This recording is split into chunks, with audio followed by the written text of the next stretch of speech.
Welcome to Ugap video instruction.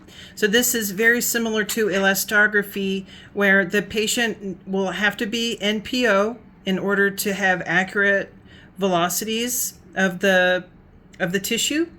You will have to avoid vessels, and for Ugap, you will need to be in the more inferior levels of the liver, so level 7 and 8. So you'll be inferior to the portal veins and at the level of the right kidney.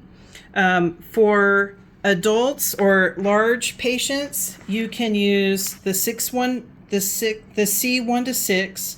You can use the abdomen setting or abdomen detail. If you're using the C2 to 9, it will have to be on the pediatric abdomen setting.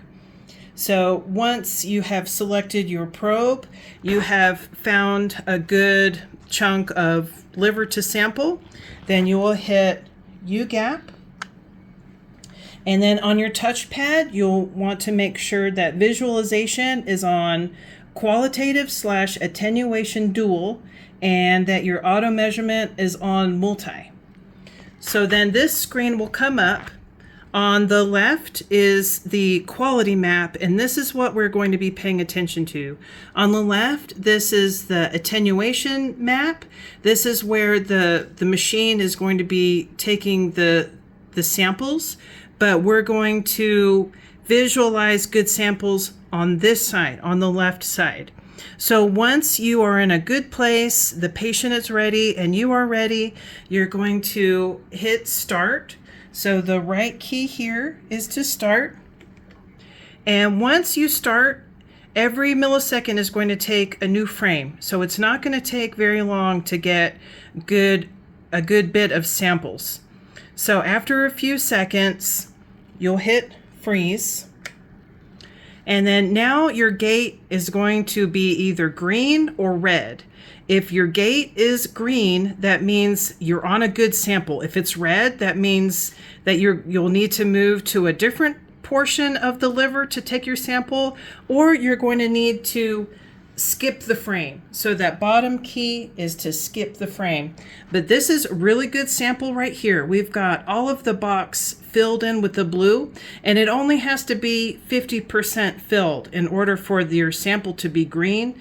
So let's go ahead and get started taking our samples.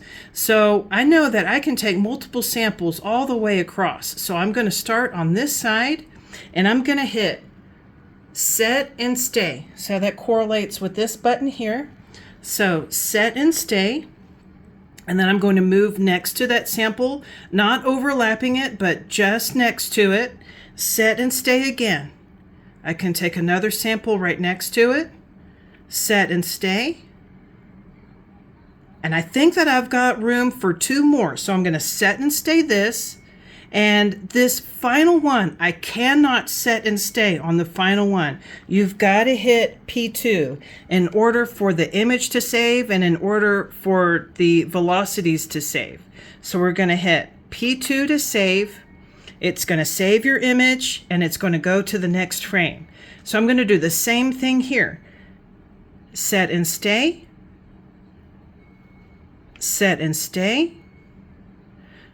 Let's say that this was not a good sample right here, and I have to come here. I don't want to hit set and stay again. I'm going to hit P2. And we need 12 samples altogether. So all of these frames are really, really good. So set and stay. Set and stay. I'm just eyeballing this. I don't really like what I see here. Maybe there's a vessel in the way. Even though it's green, it's telling me it's good. I'm going to come here, P2, and I've got all of my 12 samples, and that's all that you need. The machine is going to throw out the 2 outliers. So now you're going to hit reports, and all of your velocities will come up, and this IQR / MED at the bottom, it gives you a percentage. This is an accuracy percentage. And 30% or less means that it's accurate. And if you look at your velocities, you can see that they're all very similar in the range. We don't have too many outliers, but the machine will still throw out 2. So that's all that you need to do. And if you do an abdomen beforehand, your abdominal measurements are going to show up in this same report page. So you just save everything together, and that's all that you need to do.